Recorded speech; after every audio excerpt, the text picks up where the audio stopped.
everybody, welcome to C's Backstage. This is your all-access pass to everything you need to know to design, produce, and inspire your next event. I'm your host, C's Productions' very own Chief Experience Officer, Troy Peters, here to guide you through the world of live event production. Remember to subscribe to the podcast wherever you find your favorite podcasts, or go to cspro.com/backstage. I believe we're on every platform now. We've had a really great run of 18 months of podcasts, and it's been fantastic. I am on the road again. I'm attending PCMA's Convening Leaders here in Houston, Texas. It's been a great few days of networking and education and inspiration, which ties in perfectly to this podcast series that we're doing. This is episode 4 of our Foundation podcast, where we've been talking so far about audio, video, lighting. This will be about staging, and we're taking a different approach. It's not about the gear and the technology you're putting in the room, but really more of a holistic ideal of what those elements do and how you can enhance your events by just thinking about it a little bit differently, taking a little bit of a different approach and a little bit more of, as I mentioned, a holistic approach. Simply put, most non-hotel or transactional AV companies will help you with this, will help you with the design. They'll really kind of walk you through with everything, walk you through with our clients, our staff, our technicians, to make sure what we're delivering or what we're putting together for you is definitely more encompassing and really approaching everything with the same level of attention. So let's begin. So thinking about the ballroom space, thinking about, that morning when people are coming and walking in for that first time, your attendees walk through the doors and engage with that event space. We've got lighting, we've got colors and movement and gobos or patterns. Maybe it's your gobo from your show, the logo from your show, or from your association or your corporate group. From there, we've got audio playing some uplifting or season appropriate music that really is, or maybe it's a voice track that's playing, but it sounds crystal clear and it sounds good, and you really are enveloping. Your senses are being triggered as you walk in a good way. And then it's video. Video screens are getting bigger and bigger and take a lot of real estate up on that stage. And then that center point to the room, which is your stage and staging, as we're going to talk about.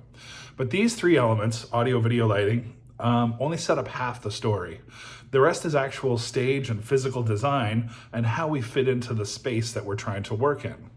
If we look at where it all started, all right, everything began in the playhouse or the theater, thinking about, days of Shakespeare, or even going further back to Roman times where theaters were really becoming part of the society, I suppose. That's your stage, a limited stage where you've got space for your actors, performers, or presenters to present from. They would typically take the center stage portion where they're viewable by everybody comfortably, and then upstage we'd have some scenic, right? Upstage towards the drape line, towards the back. Upstages, because that's how they would build stages in Greek times, where upstage was easier to see, so they built it at a slant. So upstage, there'd be some scenic designs, elements like backdrops, doors, windows, ways for actors or performers or your speaker to enter and exit. And then downstage, or right up close to the audience, we'd have set elements like props, chairs, tables, a lectern, right? So again, thinking about where this came from and the sort of theatrical staging that this all started from, right? Somebody would even be thinking about when, political speeches were given in theaters. It was a stage, it was a presence, it was a design that encompassed that room and that space. Then, moving forward with a smart team of set designers and construction personnel, we can bring in background flats that are layered, creating depth, maybe painted or printed canvas or cloth material. In our world, we use a lot of SEG printed fabric that can go up quickly and easily and be lit. That combined with scenic flats that extend to the right and left, maybe off stage, and starting to really wrap the audience, really can put the audience into a sense of place. In live events, we're really just trying to do that as well, right? So that's kind of the theater side, and bringing it over to the live event side. When I was working for a large trade association and sort of taking this from the client's perspective, our biggest flagship citywide event would happen at the Moscone Center in San Francisco.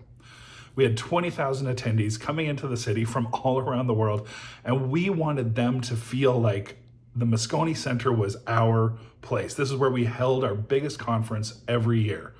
So we didn't want it to look like they were walking into Moscone Center. We wanted it to feel like they were walking into our space, right? Our association space.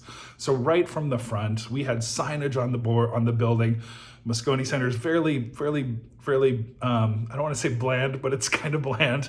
It's all cement and it's ironwork, but it was easy to put color and our branding on top of that and really give people a sense of place from the moment they're walking down the street around that corner and see Moscone Halls north and south.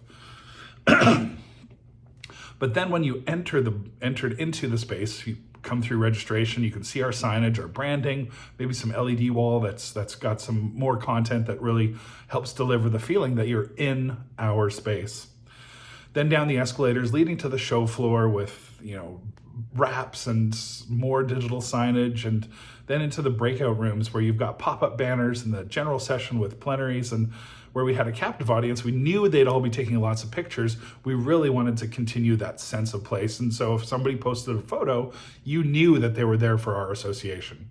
Our goal was to have our branding, our design in every room, every space, which was in San Francisco.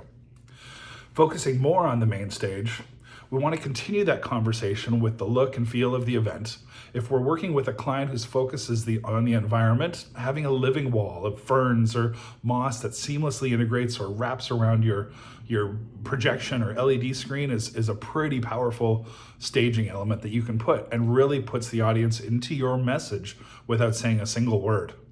So once again, let's break it down with a quick who, what, where, when, why as we walk through live staging or staging for live events. So again, thinking about who when we're thinking about stage design. Who is the audience and who's on stage, right? Is this a bare bones corporate meeting where the board of directors are presenting maybe their annual summaries of the company? Maybe this just needs to be simple, but let's make sure they know that you're in their space. So some drape with a projected gobo, that might be as simple as you need to go. If this is a summit for a clothing or a makeup line or something like that, you might want to have some of their displays on stage. Maybe, if you're doing a shoe company, having that shoe on a pedestal with some lighting on it, making it look great, having it rotate, thinking about the auto shows that we do where we're putting a car on a turntable and bringing that out. That's really your sense. That's who are we talking about? Who's the audience we're speaking to? We need people to buy that car, so we want to show it in the best possible way. If it's your speaker, we want to show that speaker in the best possible way. Here at PCMA's Convening Leaders, we just saw Brene Brown get interviewed yesterday, and she's a brilliant speaker, author.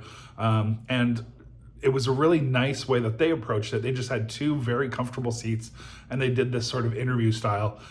And again, just realizing they had all this real estate, all this technology, all of these elements to play with. They just really focused on who it was that was speaking, which was Brene Brown. And that was the draw. That was what we wanted to see. So let's keep the rest of it very simple, very straightforward. Focus on these two set chairs. And then what? What are we doing? Are we bringing people to a fundraiser?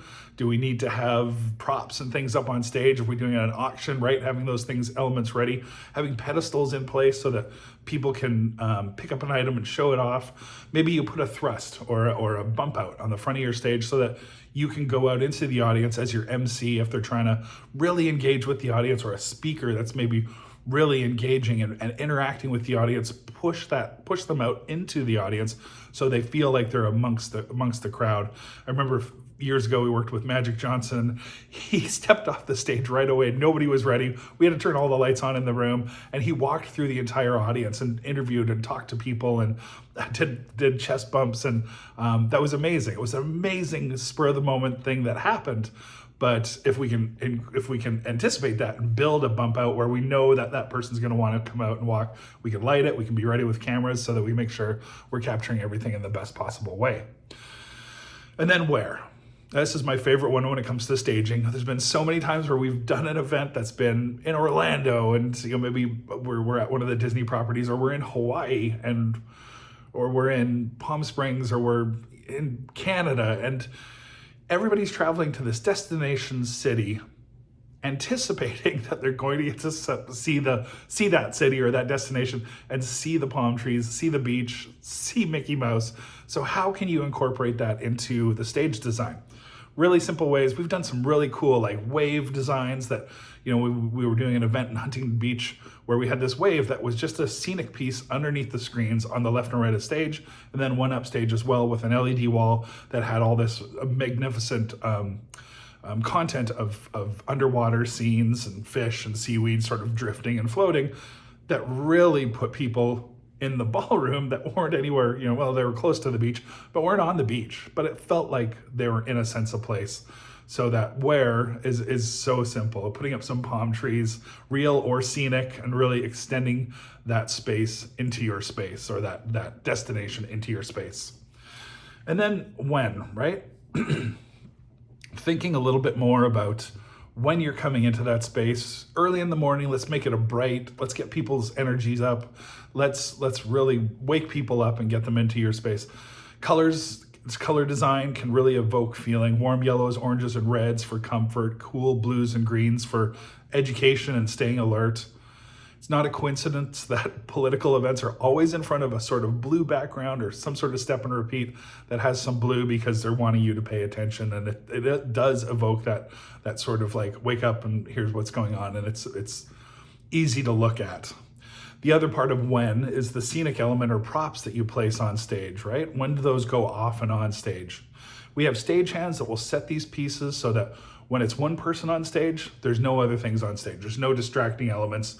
You don't want one person on stage that's speaking and there's 5 stools behind them and you're wondering why. Like, is there something coming, right? You don't want anything that's going to distract the thoughts of your attendees. So really making sure that the stage matches what's being presented. When it's time for the panel, we bring the lights down, we focus on a speaker off to the side that's maybe lit and it's in their own area, or we run a video, and during that video, we set up all the new staging elements while in the dark. Video ends, lights come back up, new scene. Stools are out, we have people coming and taking the stage. One really quick note that I've learned over the years about using stools: make sure you know who your panelists are. Make sure you don't have somebody that's wearing maybe a short skirt or something, because it can be very uncomfortable trying to sit on a stool in different articles of clothing. So just being smart about that. Armchairs or couches can be a little bit more safe in that regard. It also brings you down closer to the audience. So thinking about that as well as you design your space. And then our last one, why? Why is the event taking place? Are we celebrating? Are we memorializing? Keeping conscious of those elements will help your production team build the best design for your stage. Really try to get that audience captured and into the space. We've done set designs where we've wrapped the entire audience with video screens, and that was putting them on the stage and putting them in a real sense of place. And we were able to essentially teleport them to wherever we were projecting those scenes. We took them to a factory in Germany and projected all this 300 or 180 degree view of what it was like to be in that factory. And so sitting in those first few dozen rows, you felt like you were in that space. You could look left and right. So really trying to, again, think about what your audience is trying to do and why you're trying to do it this way. Stage and scenic design can often answer the why right out of the box. If it's a holiday event, put a tree or a snowman up on the stage. If you're doing, like I said, those beach events, and you're doing an incentive travel event and it's, hey, you get to go to Hawaii, let's put some Hawaiian elements up on stage. And then think about even performers and things like that will enhance your stage. We hope you've enjoyed this 4th episode of the Foundation series that we've been putting together. Again, I'm Troy Peters, Chief Experience Officer with C's Productions. This has been C's Backstage. Remember to subscribe to the podcast at cspro.com/backstage or wherever you find your favorite podcast. We've really been exciting. It's been exciting putting these together, and we would love for people to give us some input. So if you've got an idea as well, please reach out via our website or directly to me. All right. Y'all have a great day. Thank you.